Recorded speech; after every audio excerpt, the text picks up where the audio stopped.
actually Conrad, but I go by Connie. I'm a veteran of the United States Army. I was in the Vietnam War. I spent 3 years in the Army, in the regular Army, and then about 5 years in the reserves. I seen duty in the United States, South Korea, and Vietnam while I was in the service. I'm now 75 years old and live in Southern California, originally from upstate New York. War facts. Specialized in supply, changed his specialty to ground school. Stationed at Fort Bragg, Fort Dix, and Fort Benning. Fort Bragg is home of the Airborne and Special Operations. Fort Dix is combat training and Army support. Fort Benning is home of the Maneuver Center. He served in Korea for 8 months, extended his contract, moved to Saigon, Vietnam, and made sure the plane was flyable every day. How did you get into the war, and what did you do in the war? Okay, I originally was drafted into the Army. I went in February of 1964. They sent me to Fort Dix, New Jersey for my basic training. I was there till probably the spring of '64. Then I was transferred to Fort Bragg, North Carolina. Once I got there, Fort Bragg is made up of mostly all airborne units, paratroopers. I was not a paratrooper, and so I volunteered to go to jump school. They sent me to Fort Benning, Georgia for 3 weeks of jump school. And as the old saying was when I was there, the first week they separated the men from the boys. The second week they separated the men from the idiots. And the third week the idiots jumped. Anyway, after going through jump school, went back to Fort Bragg, and at that time I was given the opportunity. My initial military specialty was supply. They gave me the opportunity to go to school at Fort Rucker, Alabama for ground school to become a crew chief on an Army aircraft, the Caribou. So I went there and spent like 8 or 9 weeks at Fort Rucker, and graduated from school and came back to Fort Bragg. During that period I stayed at Fort Bragg till let's see, it had to be about the fall of '64, and I got injured on a night jump and busted up my ankle, and they took me off jump status. At that point, I knew I was going to have to leave the airborne unit, and so I decided to put in a request to go overseas. So I requested Europe first, and then Asia as a second choice. Well, I ended up getting Korea. So I went to Korea for about 8 months, and didn't particularly care for Korea. It was what they call a hardship tour. Like if you're married or anything, you can't bring your family. It just, at that time, Korea was not a pretty country. It's changed drastically since. But anyway, I decided that I wanted to, when Vietnam was starting to build up, you heard more and more about it, and I decided I wanted to see what was going on and what it was all about. So I put in a transfer request to go to Vietnam, and because I only had a few months left in the service, I had to,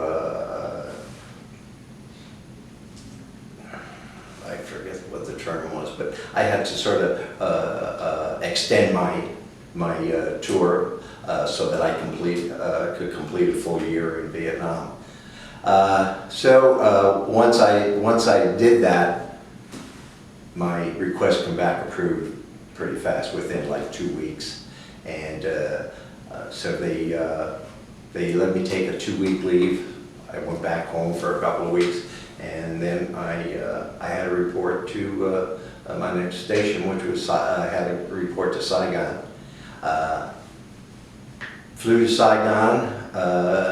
They in turn, after a couple of days of processing and informed me about what was going on and all, and issuing me new uniforms, they sent me to a caribou company that was down south of Saigon, about 50 miles, in a place called Vung Tau. It was on the South China Sea. Lucked out. Nothing really going on down there. And I mean, it was to the point where you could still go to the beach on your days off. You could go down to the town and go to restaurants to eat and everything.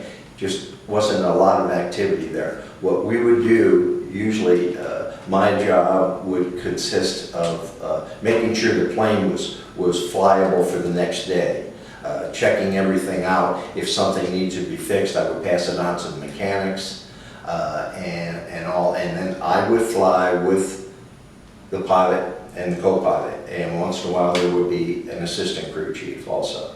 So usually 3 to 4 crew members. This aircraft, the Caribou, it was built in Canada by de Havilland, and it can carry about 2,500 pounds of equipment. It'll carry up to 18 to 20 troops. It'll hold about 10 stretchers. It's what they call a STOL aircraft, short takeoff and landing.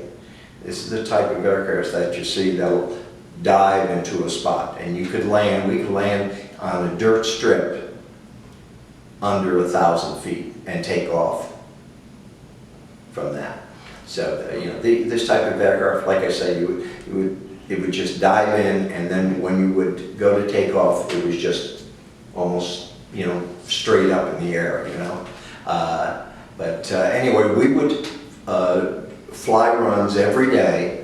We would leave Vung Tau, fly up to Saigon, get our orders for the day, pick up the supplies, the troops, whatever we were going to be doing, and we would go out and we would fly for almost like a regular job, 8, 9, 10 hours. Come back to Vung Tau late in the afternoon, take a shower, have something to eat. They had a lot of stuff set up first. They had movies. Every night we could go to. There were a couple of what they call EM clubs, enlisted men's clubs. We could go to for and have some drinks. They usually have bands playing there and everything. It was, at that time, it was pretty nice to do.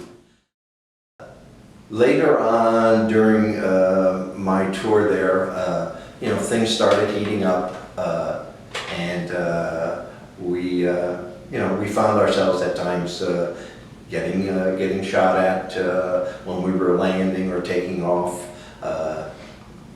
It was toward the end of my tour. We got shot up this one day where we're going into a special forces camp to deliver ammunition. And when we called in on the radio to make sure that the field was secure, they come back and they whispered on the thing saying, yes, it was. Well, that should have been our first hint that they just needed the ammo. They didn't. And we got down to about 100 feet over the field, and we started taking fire. I got shrapnel in the leg. The other crew chief that day, he got hit. He took a bullet directly to his knee and just shattered his knee. And so we had to divert the landing, and they immediately took us back to Saigon. And I I only spent like 3 days in the hospital and was released. Mine wasn't that big of a deal. It was enough for a Purple Heart, but not a big deal. And the other guy, he ended up, he was medically discharged from the Army. So I really don't know whatever happened to him after that. But anyway, I spent my year in Nam and came back home to upstate New York and eventually got married and came out here to Southern California. Awesome.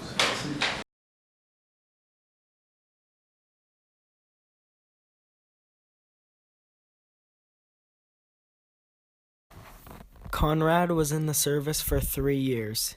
He was injured in a night jump, began working on planes in Vietnam, and flew in a Caribou. He was awarded the MAC V Purple Heart, 3 Air Medals, an Army Commendation Medal, Good Conduct Medal, National Defense Medal, Vietnam Service Medal, Korea Service Medal, Presidential Citation, Republic of Vietnam Gallantry Cross Unit Citation.